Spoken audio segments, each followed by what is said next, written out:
안녕하세요. 저는 서울 근교에 사는 30대 후반 여자입니다. 저는 돈 5천만 원으로 유세란 유세는 다 부리는 남편놈과 시모에게 사이다 복수하고 이혼을 해버렸는데요. 서론이 길어봤자 지루하시기만 하실 테니 다 생략하고 바로 시작해 보겠습니다. 재미있게 들어주세요. 남편과 저는 회사 생활을 하며 만난 커플이었어요. 같은 회사는 아니었고 같은 건물 안에서 일을 하고 있었는데 어느 날 남편이 커피를 자꾸 주더라고요. 일주일 동안 맛있게 드시라며 커피만 주던 남편은 일주일이 지나던 날 저에게 연락처를 물어왔고 전 남편이 꽤 마음에 들었던 터라 연락처를 알려주게 되었죠. 그렇게 밖에서 밥도 먹고 차도 마시는 등 데이트를 하다 연인 사이가 되었고 적당하게 연애를 하다 결혼까지 하게 되었습니다. 그저 행복하기만 했던 결혼 생활은 생각보다 짧았고 다른 환경에서 너무나도 다르게 살아왔던 저희는 다툼이 잦아졌어요. 여보, 밥 다 먹고 싱크대에 넣으라고 했잖아. 그냥 이렇게 두고 가면 누가 치워? 밥도 내가 차리고 설거지도 내가 하는데 당신 먹은 빈 그릇도 내가 치워야 해? 내가 당신 하녀야? 어떻게 이런 기본적인 것도 안 해? 진짜 깜빡했어. 치우면 되잖아. 그리고 좋은 말로 그릇 좀 치워. 이 한마디만 하면 안 돼? 입만 열었다 하면 애국가 1절부터 4절까지 할 태세로 잔소리를 해. 당신 때문에 내 귀가 멀게 생겼다고 하도 잔소리를 해대서. 잔소리가 듣기 싫으면 애초에 잔소리 들을 짓을 안 하면 되잖아. 나라고 잔소리하고 싶어서 하는 줄 알아? 듣는 사람보다 하는 사람이 더 피곤하고 괴로운 게 잔소리라고. 뭘 알지도 못하면서. 이것 봐. 또 말 길어지잖아. 오늘은 좀 그만해라. 이러다 진짜 귀에서 피날 지경이야. 나 피곤하다고. 이외에도 수도 없이 많은 부분이 부딪히기 시작했고 그 이유는 대부분 남편의 기본도 되지 않은 부분들이었어요. 양말 뒤집어 벗어놓기는 기본이었고 코앞에 빨래통을 두고도 옷을 벗는 족족 아무렇게나 벗어두기도 했어요. 또 쓰레기통에 음식물을 버리기도 했고 재활용통에 쓰레기를 버리기도 하더군요. 그럴 때마다 제가 무어라 하면 그 모든 말을 잔소리라고 하며 짜증만 내게 일쑤였고 다 알아서 한다며 회피형 대답만 하고선 정작 하지 않을 때가 더 많았죠. 피곤하다는 이유로 청소 한 번, 설거지 한 번을 하지 않는 남편을 보며 이러려고 결혼했나 회의감까지 들기 시작했어요. 가장 어이가 없고 화가 났던 것은 바로 집 유세를 부리는 것이었어요. 하물며 우리가 사는 집은 남편 혼자만의 힘으로 마련한 집도 아닌데 말이죠. 딱 5천만 원 더 낸 것으로 말끝마다 내 집 타령을 해대는 꼴이 참 기가 막히더군요. 역시 내 집이 최고야. 그렇지 않아? 아, 당신은 모르겠구나. 당신 명의로 된 집은 없으니까. 명의는 당신 명의라도 이 집 우리 반반 내서 마련한 거 잊었어? 왜 계속 그런 식으로 말해? 당신이 그러니까 나 기분 나쁘려고 해. 반반은 아니지. 우리 집 돈이 5천만 원 더 들어갔잖아. 조금이라도 더 많이 낸 사람 지분이 더 많은 게 당연한 거 아니야? 그러니 당연히 여긴 내 집이 맞잖아. 명의도 내 명의고 말이야. 그러니까 나한테 잘해. 자꾸 잔소리만 하면 집에서 쫓아내버린다. 잘났다 잘났어. 내가 말을 말지. 당신 편할 대로 생각해. 그렇게 생각해서 당신이 행복하다면 됐다 됐어. 초반엔 좋은 게 좋은 거라 넘겼지만 저런 일이 계속 반복되니 더는 농담으로도 들리지 않고 짜증이 확 나더라고요. 남편이 강조하는 5천만 원도 다 사연이 있었어요. 결혼을 할 당시에 모아둔 돈으로 집을 마련하기엔 턱없이 부족했던 저희는 대출을 내서 집을 마련하기로 했는데 그 사실을 양가 부모님께서 아시곤 도움을 주셨었죠. 친정에서 보태주신 돈 중 5천만 원 가량을 가전 가구를 포함한 결혼식에 필요한 비용으로 쓰게 된 것이었죠. 그래서 엄연히 말하자면 정확히 반반 결혼을 한 것이었어요. 그런 집이었지만 집을 마련할 당시 시모는 공동 명의가 아닌 남편 명의로 하라고 난리를 부려대더라고요. 아들, 명의는 당연히 네 명의로 하는 거지. 원래 집은 남자 명의로 하는 거야. 요즘 젊은 애들 공동 명의 타령들 해대는데 엄마는 절대 싫다. 네 명의로 해. 알겠지? 알겠어. 알겠다고. 당신도 괜찮지? 어? 괜찮아. 공동 명의보단 당신 명의로 하는 게 세금도 그렇고 여러모로 괜찮을 것 같네. 막무가내로 우겨대는 시모를 보며 황당하기도 했지만 그땐 이혼을 하게 될 거라곤 상상하지도 못했고 좋은 게 좋은 거란 생각을 하고 있던 터라 시모의 말에 따라 남편의 명의로 하게 되었죠. 세금 문제가 있기도 했고요. 대신 남편에게 신혼집은 엄연히 공동 명의이며 만약에 상황이 온다면 정확히 반반 나누기로 한다는 각서를 쓰게 했습니다. 하지만 남편 놈은 그깟 종이 쪼가리가 뭐가 대수냐고 생각하는 것인지 집 유세는 하늘 높은 줄 몰랐고 전 그런 남편을 보며 정이 뚝뚝 떨어지는 것을 느끼고 있었어요. 그것까지만 해도 내 발등 내가 찍었다며 결혼을 후회하고도 남을 텐데 시모까지 제 후회의 보탬이 되어주기 시작하더라고요. 시모는 우리 집을 제 집이라고 생각하는 것인지 틈만 나면 들락날락하며 사람을 괴롭히기 시작했어요. 그날도 시모는 연락 한 통 없이 집으로 들이닥쳤고 당연하다는 듯 저를 부려먹기 시작하더라고요. 어머님, 연락도 없이 무슨 일이세요? 저희가 집에 없으면 어쩌시려고요? 주말인데 너희가 어딜 가겠어? 그리고 우리 아들한텐 연락했는데 못 들었니? 네, 별말 안 했는데 들어오세요. 그런데 정말 무슨 일이세요? 무슨 일 있어요? 내 아들 집 오는데 무슨 이유가 필요하니? 우리 아들은 뭐 하니? 아, 지금 낮잠 자고 있어요. 피곤한가 봐요. 앉아 계세요. 지금 깨워볼게요. 아니야. 그냥 둬라. 피곤하면 좀 자야지. 그런데 너희 밥은 먹었니? 나는 오늘 하루 종일 뭘 제대로 못 먹었더니 배고픈데. 아, 시장하세요.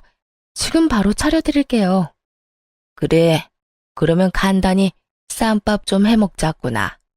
오리고기도 좀 굽고 양배추도 좀 찍어라. 집에 기본적인 쌈은 있지?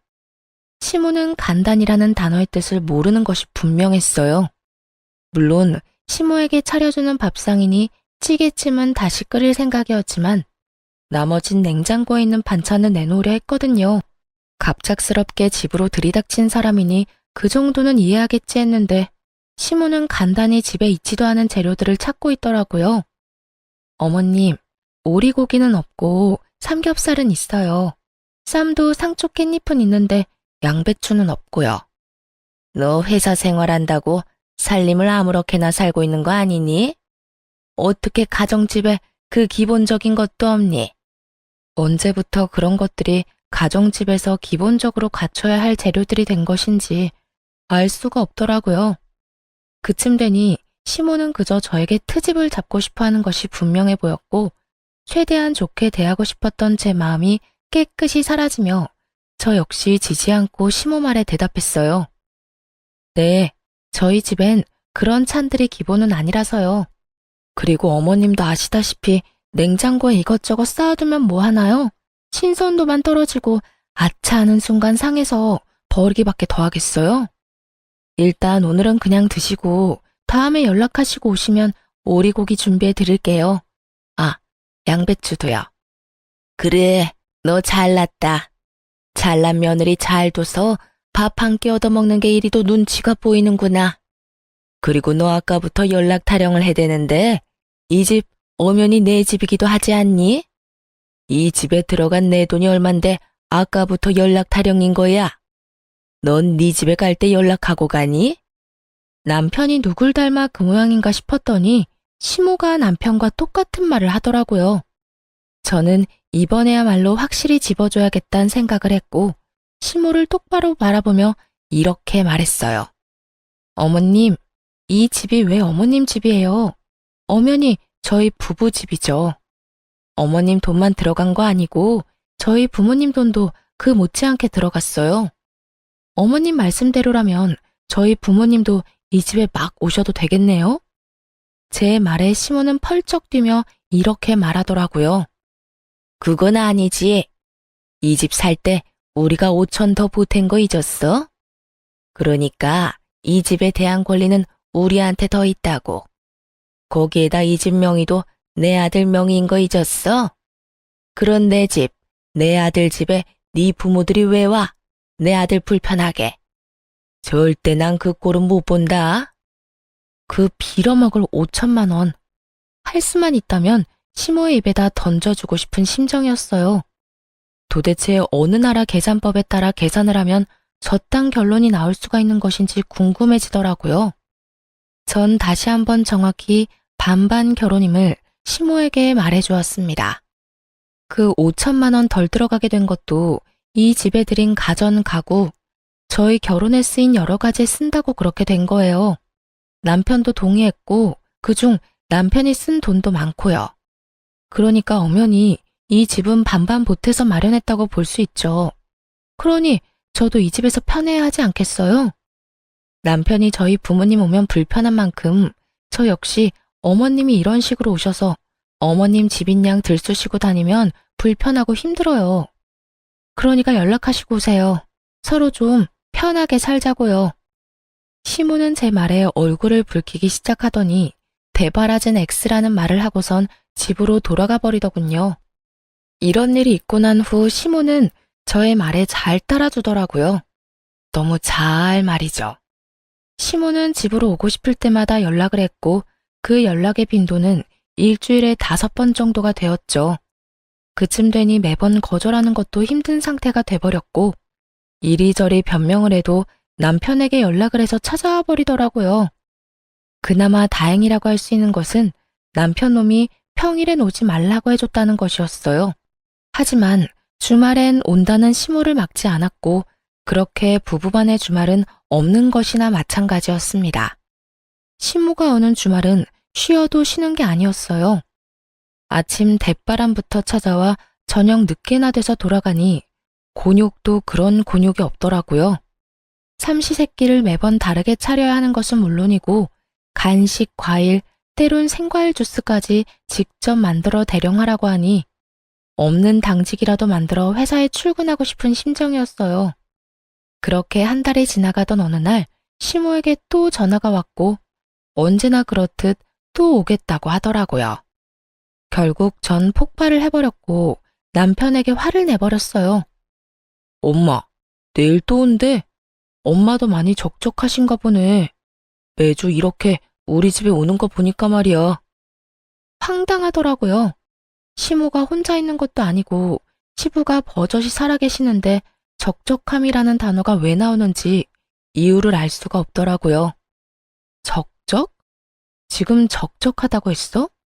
아버님도 계시는데 적적하긴 뭐가 적적하시다는 거야. 아니, 당신 말대로 적적하시다고 해도 이건 아니지. 어떻게 매주마다 결혼한 아들 집에 올 수가 있어? 해도 너무하잖아.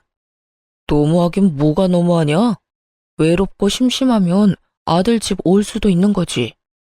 당신이야말로 너무한다 생각 안 해? 다른 사람도 아니고 부모님이 자식 집에 와서 시간 좀 보내겠다는데 이렇게 싫어하는 건 좀 아니지. 부모님이 한평생 우리 곁에 계시는 것도 아닌데 있을 때 잘해드려야 할 거 아니야.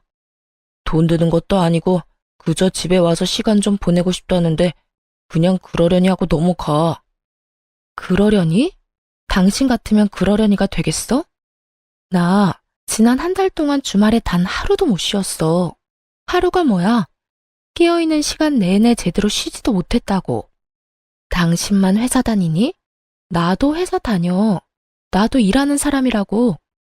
나도 주말에 쉬어야 하는데 어머님 때문에 제대로 쉬지를 못하고 있다고. 그런데 그러려니? 말이면 다인 줄 알아? 좀. 적당히 좀 해, 적당히. 무슨 여자가 입만 뗐다 하면 말이 길어져? 적당히 할 줄을 몰라? 내가 이래서 엄마 온다고 할 때마다 그냥 오라고 하는 거야. 엄마라도 와야 당신이 조용하니까. 그제야 남편놈이 죽어라 시모를 집에 오게 한 이유를 알겠더라고요. 아니, 잔소리를 하고 싶어서 하는 사람이 세상 천지 어디에 있나요? 다들 알다시피 잔소리를 듣는 사람도 피곤하겠지만 잔소리를 하는 사람도 그 못지않게 피곤하고 감정이 상하는데 남편은 전혀 그런 생각은 하지도 않고 그저 제 잘못으로 몰아가고 있더라고요. 뭐? 당신 지금 그걸 말이라고 해? 내가 틀린 말 했어. 당신 잔소리 심하게 하잖아. 그러니까 우리 엄마 오는 게 싫으면 잔소리 좀 하지 마. 그러면 우리 엄마 보고 오지 말라고 할 테니까. 남편은 도리어 저에게 화를 내며 저만 이상한 사람으로 몰아갔고 저는 이런 순간마다 이혼이라는 단어가 절로 떠오르게 되었어요. 하지만 그때마다 이런 걸로 이혼까지 해야 하나 하는 생각이 들기도 했고 바보 같은 미련 때문에 이혼을 쉽사리 결정할 수도 없었어요. 그렇게 피곤한 일상을 보내던 어느 날 친정 부모님께서 연락이 왔더라고요. 딸, 어디야? 집이야? 엄마, 나 집인데 왜? 오려고? 아빠랑 볼일 보러 나왔는데 마침 근처라서 잠시 들려도 될까 해서 전화했지. 너희한테 줄 것도 있고 해서 말이야. 혹시 피곤하니? 아니, 피곤하기는. 얼른 와요. 기다리고 있을게. 집으로 오신 부모님은 양손 가득 먹거리와 함께 영양제 등 몸에 좋은 것들을 사가지고 오셨고 전 이런 부모님을 그냥 보내기가 싫어 식사를 하고 가시라고 했어요. 부모님도 저희 집에 처음 오셨던 터라 구경도 할 겸 시간을 보내다 가겠다 하시더라고요. 저는 부모님과 대화를 나누는 와중에도 온 신경이 안방에 가 있었어요. 왜냐하면 부모님이 오셨다는 걸 뻔히 아는 남편놈이 인사는커녕 안방에서 나오지도 않고 있었기 때문이었죠. 도대체 이게 무슨 경우인가 싶더라고요. 이건 정말 선을 넘는 행동이잖아요. 그래서 전 부모님의 눈치를 살피다 안방으로 들어가게 되었고 방에서 침대에 누워 휴대전화를 보며 낄낄거리는 남편을 보는 순간 화가 머리끝까지 치솟았어요. 당신 지금 뭐해? 우리 아빠 엄마 오는 소리 못 들었어? 들었어. 태연해도 너무 태연한 목소리였어요. 남편은 굳이 길게 말하지 않았지만 그래서 어쩌라고 라는 뒷말이 들리는 듯 하더군요. 전 밖으로 목소리가 새어나가지 않도록 조용히 남편에게 말했어요. 들었으면 나와서 인사는 해야 할 거 아니야? 그 정도는 예의 아니야? 이젠 내가 인사하는 것까지 알려줘야 해? 나 피곤하단 말이야. 그냥 나 잔다고 그래. 깊게 잠들어서 못 깨운다고 하면 되잖아. 정 안 되겠으면 그냥 나 없다고 그래. 내가 아예 안 나갈 테니까. 당신 지금 그걸 말이라고 해? 아무리 피곤해도 우리 아빠 엄마가 왔는데 인사도 안 할 수가 있어. 불편한 걸 어떻게 해? 나 불편한 거 싫단 말이야. 주말엔 마음 편히 쉬어야 평일에 또 열심히 일할 거 아니야. 근데 오셨으면 주실 것만 주시고 가면 되지.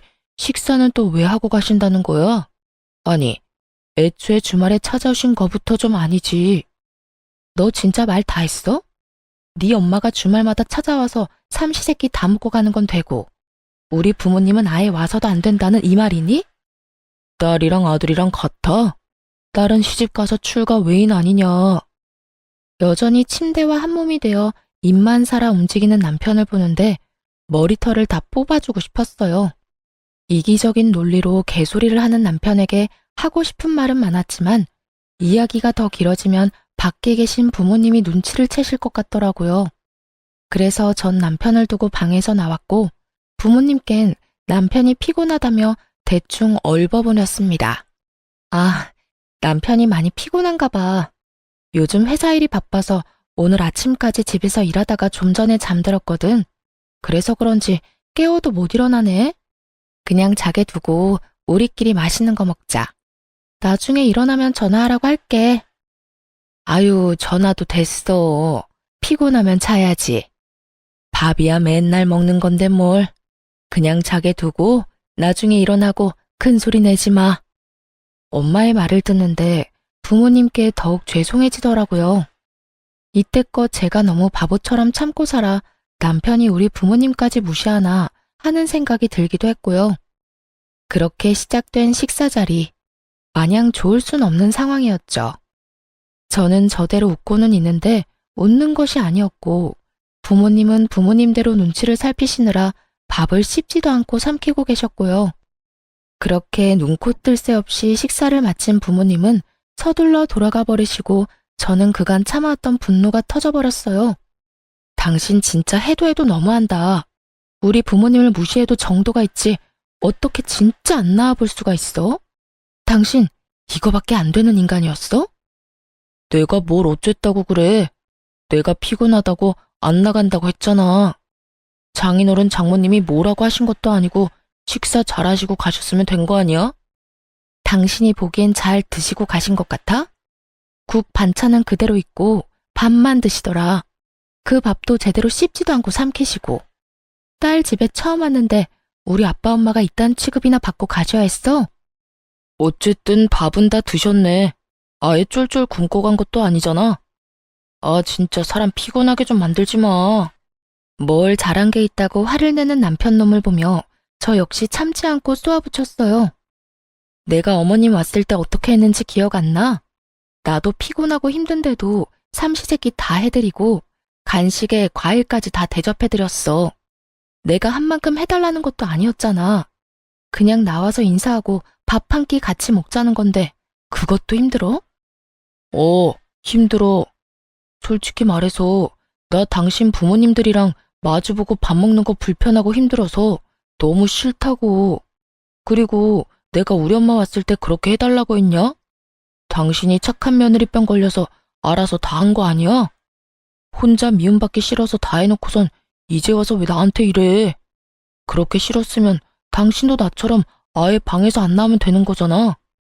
사랑하는 남자의 부모님이기에 잘 대접하고 싶었던 저의 마음을 착한 며느리병이라고 하더군요. 그런 남편의 비수꽂는 말을 듣는데 제 마음속 무언가가 와장창 깨지는 느낌이 들었어요. 착한 며느리병? 당신 정말 그렇게 생각하고 있었어? 와, 진짜 내가 기가 차서 말이 안 나온다. 난 있잖아. 착한 며느리병도 아니고 칭찬받고자 한 일도 아니었어. 난 그저 내가 사랑하는 남편의 부모님이니까 내가 힘들고 지쳐도 할 수 있는 것까진 최선을 다해 대접해드리고 싶어서 그랬던 거라고. 그러니까 누가 그렇게 하라고 했어? 앞으로 하지 말라고. 그렇게 힘들고 지치는데 왜 해? 당신 바보야? 바보? 그래, 당신 말이 다 맞네. 내가 바보였네. 알겠어. 그러면 앞으로 나도 당신처럼 어머님이 오든 말든 안방에서 안 나와도 상관없다 이거지? 알겠어. 당신 후회하지 마. 후회는 무슨? 당신이 어떻게 하든 후회 안 할 테니까 앞으로 당신도 내가 어떻게 하든 상관하지 마.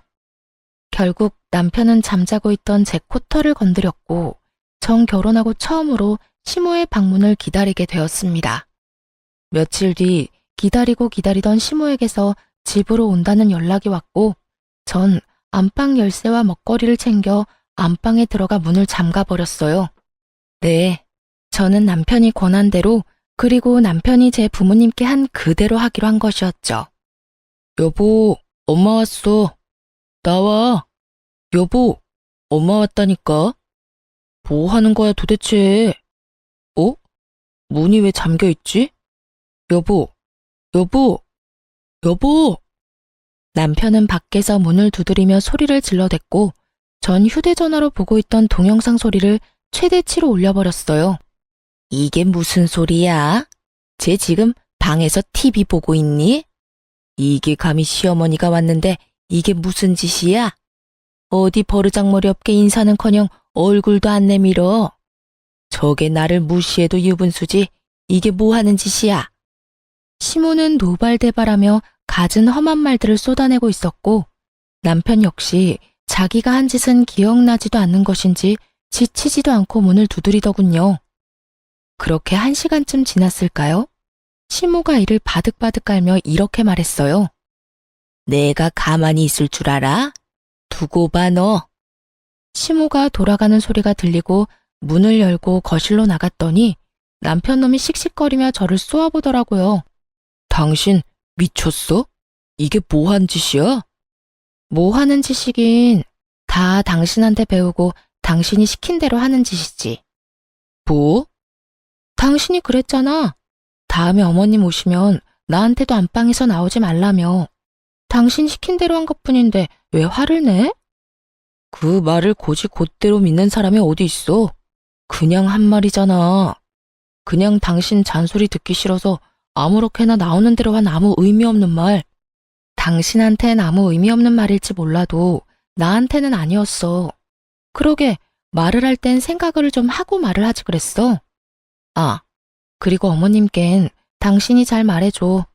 나 회사 일로 너무 피곤해서 휴대전화로 TV 보다가 깊게 잠들어서 몰랐다고 말이야. 아니다. 그렇게 문을 두드리고 고함을 질러대는데 너무 말이 안 되나? 그냥 문 따고 들어가니까 기절해 있었다고 그래. 그래서 병원 다녀왔다고 하면 되겠네. 하여튼 좀 부탁할게. 남편은 자기가 한 짓이 그제야 생각나는지 아무 말도 하지 못하고 그저 저를 계속해서 쏘아보더라고요.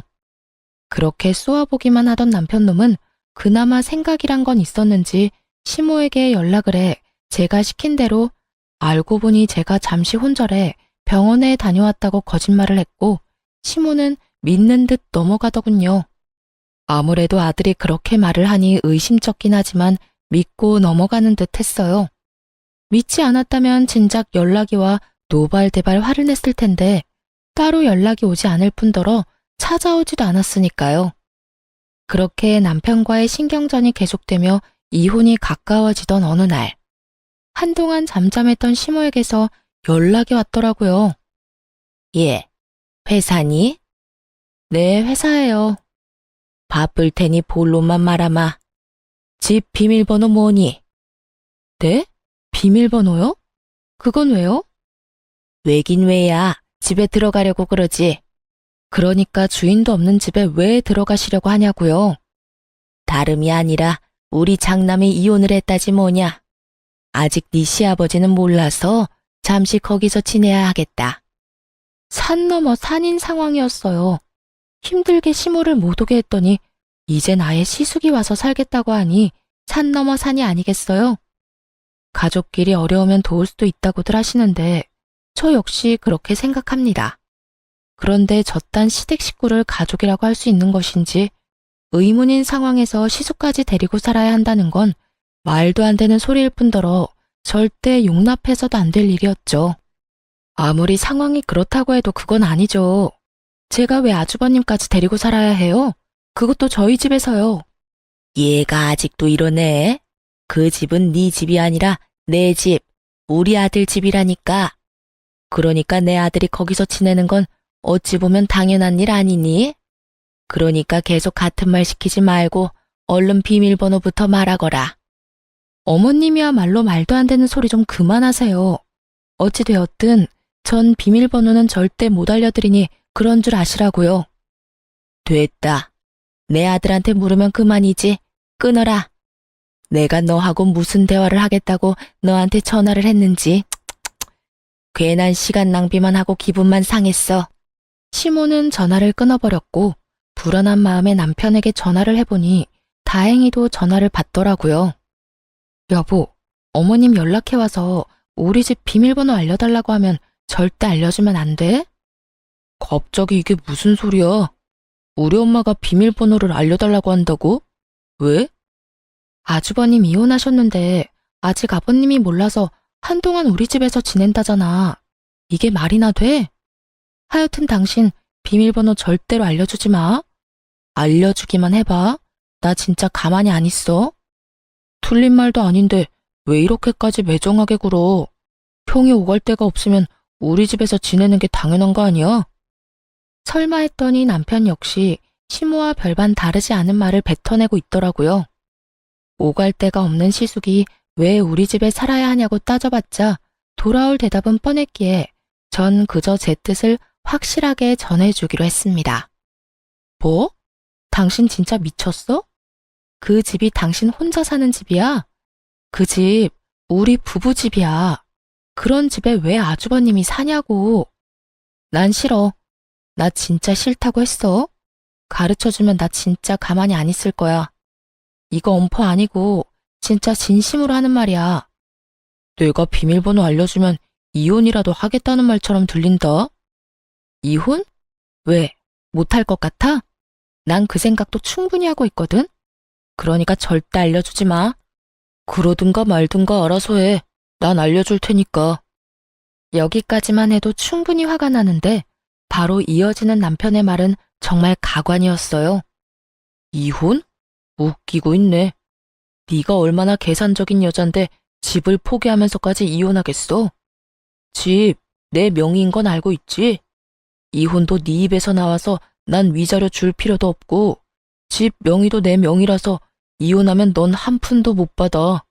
그런데도 할 수 있을 거라 생각해? 정말 남편은 저에 대해서 뭘 몰라도 한참 모른다는 생각이 들더라고요. 그 순간 전 비로소 이혼을 결심하게 되었고 마음 준비를 끝내고 집으로 갔습니다. 집에는 예상대로 남편 시숙 시모가 웃으며 TV를 보고 있었고 저를 본 시모는 숨쉬듯 자연스럽게 밥을 하라고 하더군요. 저는 무건수행을 하듯 아무 말도 하지 않은 채 밥을 차렸고 그런 저를 보며 시모는 제가 들으라는 양 큰 소리로 이렇게 말을 하더라고요. 진작 저렇게 고분고분하게 굴었으면 얼마나 좋았을 거야. 구박은 구박대로 받고 일은 일대로 하고 다 자기가 이 사태를 만든 거지 뭐. 하여튼 저리 현명하지 못하니 저 고생을 하는 거 아니겠어? 저래서 회사는 어떻게 다니나 몰라. 시모의 말에 시숙과 남편은 깔깔거리며 웃어댔지만 전 그러거나 말거나 상을 차렸어요.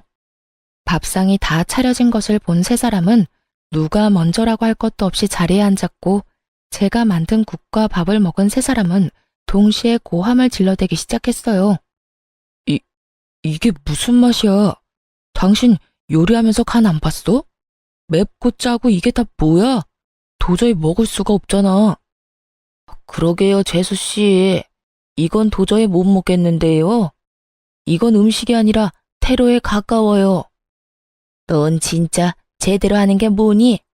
내 아들한테 이때까지 이딴 음식 해 먹인 거니? 마음보가 고약하면 음식이라도 잘해야지. 뭐 하나 내세울 것도 없으면서 대체 뭘 믿고 시집을 온 건지. 내가 요즘 너만 보면 한숨이 나온다. 그래요. 저는 그들을 위한 마지막 만찬으로 소태밥, 청양고추국, 간장을 들이부은 반찬을 만들어 상을 차렸던 것이었어요.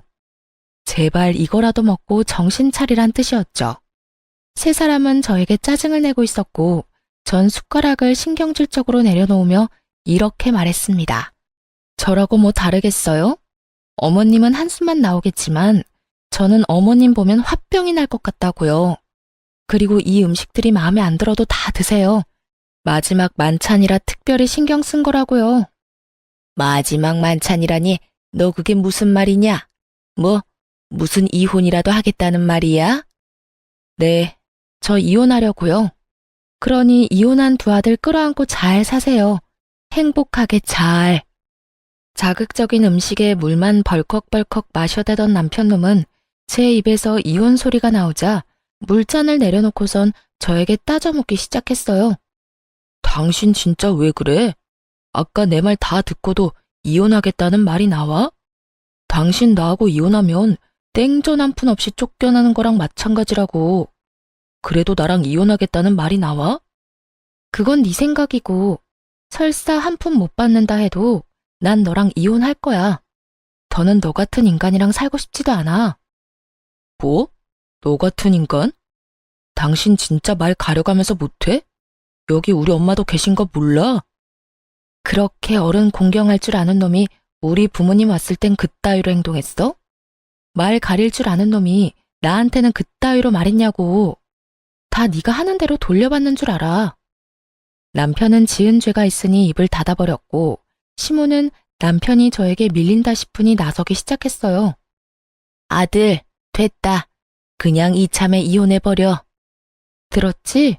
당신 엄마도 이혼하라고 하잖아. 그러니까 구질구질하게 굴지 말고 이혼 좀 하자. 너 지금 구질구질이라고 했니? 아무리 본데 없이 컸다 해도 그렇지 어른 앞에 두고 어떻게 그딴 말을 짓거릴 수 있는 거야? 제가 본데 없이 컸으면 어머님은 아들을 얼마나 엉망으로 키웠길래 둘 다 저 모양 저 꼴이에요? 남의 집 귀한 자식 욕하기 전에 어머님 자식 교육이나 똑바로 시키세요. 이혼할 마당에 겁날 것이 없었던 저는 하고 싶은 말을 그냥 다 해버렸고 시모는 이런 저를 보며 화를 내려나 싶더니 이내 입을 다물곤 남편에게 이렇게 말하더군요. 얘 말하는 거 다 들었지 아들? 그냥 이혼해버려. 그렇지 않아도 저딴 며느리 갈아치우고 싶었는데 잘 됐어. 집도 네 명이겠다. 너한텐 이혼이 여러모로 이득이니 그냥 해버리고 좋은 여자 찾아서 재혼이나 하거라. 집 있겠다, 능력 있겠다. 우리 아들 처녀한테 장가갈 수 있을 것이야. 시모의 말에 남편 역시 그렇게 하는 게 좋겠다며 저에게 이혼을 하자고 했고 시숙은 동생이 이혼을 하든 말든 그저 쭉 살 곳이 생겼다며 기뻐하더라고요. 그래, 하자. 누가 이혼하자면 못할 줄 알아? 나도 당신 같은 여자한테 미련 없다 이거야. 불쌍해서 데리고 살아줬더니 고마운 줄도 모르고 당장 이혼해, 당장. 그러면 나 이 집에서 쭉 살아도 되는 거야, 엄마? 아싸, 그렇지 않아도 어디 가서 살아야 하나 걱정이었는데. 그래, 우리 장남. 앞으로 그냥 여기서 살면 돼. 여기 네 동생 명의로 된 네 동생 집이야. 이혼해도 명의가 네 동생 거라 아무 상관없어. 그러니까 여기서 새 출발해. 이렇듯 파렴치하게도 기뻐하는 새 인간에게 그들에겐 잔인하지만 저에게는 즐거운 진실을 알려주고 싶었지만 우선 즐기게 두기로 했습니다. 일단 그들은 세 사람인 반면에 저는 혼자이기도 했고 희망과 꿈이 클수록 절망도 클 것이라 생각했기 때문이죠. 저는 짐을 싸 친정으로 갔고 친정에서 이혼을 진행하게 되었어요. 빨리 이혼하고 싶어 이혼 노래를 부르던 남편놈과 시댁 것들은 이혼이 진행되면 될수록 얼굴이 사색이 되어가더군요. 그 이유는 자신들의 뜻대로 되는 것이 단 하나도 없었기 때문이었어요. 저는 남편이 각서를 쓴 다음날 바로 공증을 받았을 뿐만 아니라 만일을 대비해 녹음까지 해놨었죠. 온전히 자신의 것이라고 믿어 의심치 않았던 남편 명의의 아파트는 각서 내용대로 정확히 반반으로 나누게 되었어요. 거기에다 시모가 저를 부려먹은 대화 역시 통화 녹음과 문자로 보관 중인 상태였죠. 그렇게 남편과 시모는 저에게 위자료까지 주게 되었습니다. 이혼이 마무리되던 날 전 남편 놈은 눈물까지 고인 눈으로 저를 노려보더라고요. 그러다 울겠다. 지금 안 울게 생겼어? 아파트에 위자료까지. 생각지도 못한 돈이 너한테 다 들어가게 생겼는데. 생각지도 못했다는 사실이 난 놀랍다 놀라워. 내가 보탠 돈이 있는데 그깟 명의 하나 때문에 다 네 몫이 될 거라 생각했어? 착각도 그 정도면 병이고 욕심이 과하면 탈이 나는 법이야. 그러니까 앞으론 그딴 심보 버리고 착하게 좀 살아라. 전 남편은 끝까지 저를 노려봤고 전 콧노래를 부르며 이혼을 할 수 있었습니다. 저의 복수는 이것이 끝이 아니었어요. 오히려 이제부터가 시작이었죠. 전 이혼을 진행하며 전 시부에게 전화를 걸어 전 시숙을 이혼 사실과 함께 전 남편과 이혼하게 된다는 사실 역시 알리며 이혼 사유에 대해 낱낱이 밝혀버렸어요. 시부는 머리 끝까지 화가 나 집을 살 때 보태주셨던 모든 돈과 지원을 끊어버림과 동시에 세 사람을 집에서 쫓아내버리고 전 시모와 이혼을 진행 중이라고 하더군요. 평소에도 전 시부는 전 시모가 아들들 사람에 지나치게 개입하며 며느리들을 괴롭히는 모습을 보며 하지 말라고 여러 번 경고했는데 전 시모는 그 말을 전혀 듣지 않았던 것이죠. 알고 보니 전 시숙 역시 전 시모의 개입 때문에 이혼을 하게 되었고 저 역시 비슷한 이유로 이혼을 하게 되었으니 더는 그런 전 시모와 함께 살고 싶지도 살 이유도 없다고 하시더라고요. 전 시모가 이혼할 처지에 놓이자 전 남편이 급했는지 전화가 다 왔더라고요. 야, 너 진짜 미쳤어. 우리가 이혼했으면 끝난 거지.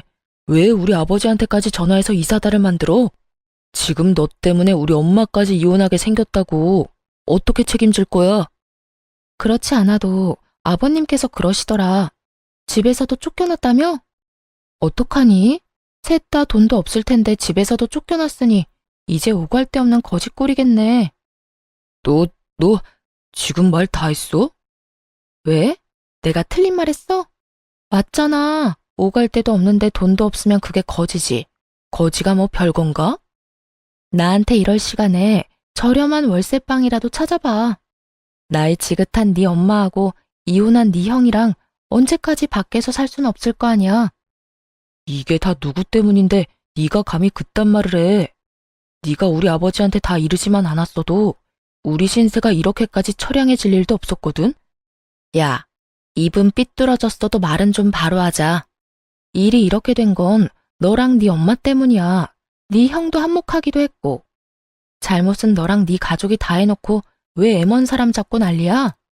하긴 지금까지 이 모양 이 꼴이니 아버님이 자식까지 다 내쫓아버렸겠지. 안 봐도 뻔하다. 야, 난 더는 너 같은 인간이랑 말씨름하고 싶지도 않거든? 그러니까 전화 끊어. 차단할 거니까 다신 연락도 하지 말고. 오고 가다 마주쳐도 아는 척도 하지 말자, 제발. 저는 전화를 끊고 차단을 해버렸습니다. 그 후 전 남편과 전 시모, 전 시숙은 단칸방을 얻어 들어갔다고 하더라고요. 이혼한 전 시모와 이혼한 아들 둘이 한 집에서 오손도손 잘 살아가는 꼴이 참 볼만하다 싶었네요. 이혼을 하고 난 후 친한 회사 동료들은 저에게 이혼 사유를 물어왔고 전 숨기지 않고 모든 사실을 말해주었어요. 제가 잘못한 것도 아니었기에 굳이 숨기고 싶지도 않더라고요. 소문은 빠르게 퍼져나갔고 결국 사람들의 손가락질을 버티지 못한 전 남편은 사표를 쓰고 회사를 그만두게 되었다는 이야기가 들려왔어요. 이젠 회사까지 그만두면 다신 볼 일이 없을 거라 생각했는데 회사를 그만두는 날 전 남편이 저를 찾아왔더라고요. 야, 너 진짜 이렇게까지 해야 했어? 내가 뭘? 네가 소문냈잖아. 우리가 왜 이혼하게 됐는지. 아름다운 이별 몰라? 끝까지 이렇게 더럽고 치사하게 굴어야겠어? 아름다운 이별 같은 소리 한다. 너는 아름다운 이별이 하고 싶어서 아파트 혼자 다 가지려고 했어? 그것도 너 혼자 산 집도 아니고 반반 보태서 마련한 집을? 양심이 없어도 적당히 없어야지. 다 네가 지은 죄값, 네가 다 받는 거라고 생각해. 그리고 소문 중에 틀린 말도 없었잖아. 안 그래? 틀린 말은 없었어도 그렇게까지 다 말할 필요는 없었잖아. 그냥 성격 차이라고 해줄 순 없었어?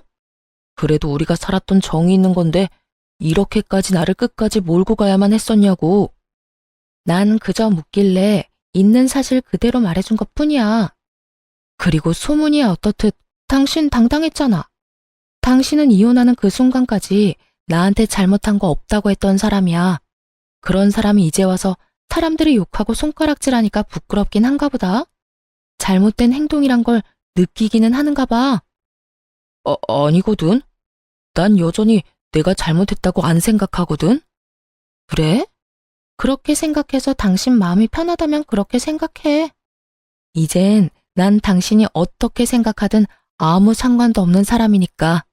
그러면 난 바빠서 이만 가볼게. 이젠 다신 마주치지 말자.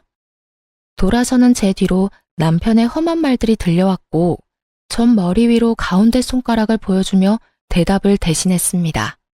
그 한 방에 제 모든 울분이 날아가는 기분이 들더군요. 그 후 전 남편을 포함해 전 시댁 식구들의 소식은 들을 수 없었으나 어떻게 지낼지는 뻔했기에 굳이 알고 싶지도 않았어요. 그렇게 전 다시 화려한 싱글이 되었고 시간은 빠르게 흘러 이혼을 한 지 3년이 되었네요. 전 여전히 회사 생활을 하며 잘 지내고 있습니다. 요즘엔 여러 모임에 참석해 사람들과 즐거운 시간을 보내며 이혼의 아픔을 점점 잊어가고 있는 중입니다. 남편에 대한 미련은 없다고 하나 이혼을 마음먹게 되었던 과정부터 이혼을 하게 되는 과정까지 너무 힘든 일의 연속이었기에 처음엔 참 많이 힘이 들더라고요. 멍청하게도 그 모든 게 제 탓인 것만 같은 순간들이 있기도 했고 후회스러운 날들이 있기도 했어요. 그야말로 기분이 롤러코스터를 타는 날들이었어요. 하지만 그런 날들은 길지 않았고 전 이제 그런 못난 생각들을 더는 하지 않습니다. 저의 잘못이 전혀 없었다고는 생각하지 않지만 언제나 원인은 전 남편이었고 나름대로 문제를 해결하기 위해 노력해왔다고 생각하니까요. 그래서 이젠 후회도 하지 않고 모든 걸 훌훌 털어내고 제 삶을 위해 살아가고 있어요. 요즘처럼 제 삶에 만족하며 지냈던 적이 없었던 것 같아요. 매 순간 매 시간이 소중하게 느껴지기도 하고 가끔씩 찾아오는 적막을 오롯이 즐기며 지내기도 하고요. 요즘엔 이혼이 내가 한 결정 중에 가장 잘한 결정이라고 느낄 만큼 행복하게 잘 살고 있어요. 혹시 사연을 듣고 계신 분들 중에 저처럼 남편과 시댁 때문에 이혼을 고민하고 있는 분이 계시다면 이런 말을 해드리고 싶어요. 이혼 쉬운 결정이 아닌 것은 분명합니다. 저 역시도 그런 말도 안 되는 상황에서도 꽤 긴 시간 이혼에 대해 고민했고 쉽사리 결정하지 못했던 것이 사실이니까요. 그런데 돌이켜보니 그 모든 순간들이 결코 저를 위한 시간들이 아니었더라고요. 그 시간들은 제 영혼을 갉아먹는 시간들이었고 그 모든 순간이 그저 괴롭기만 한 지금은 떠올리기도 싫은 나쁜 기억일 뿐이었어요. 그러니 여러분, 자신을 괴롭히지 말고 현명한 선택, 옳은 선택할 수 있길 제가 응원하겠습니다.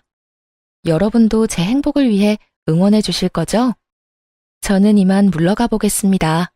긴 시간 들어주셔서 감사합니다.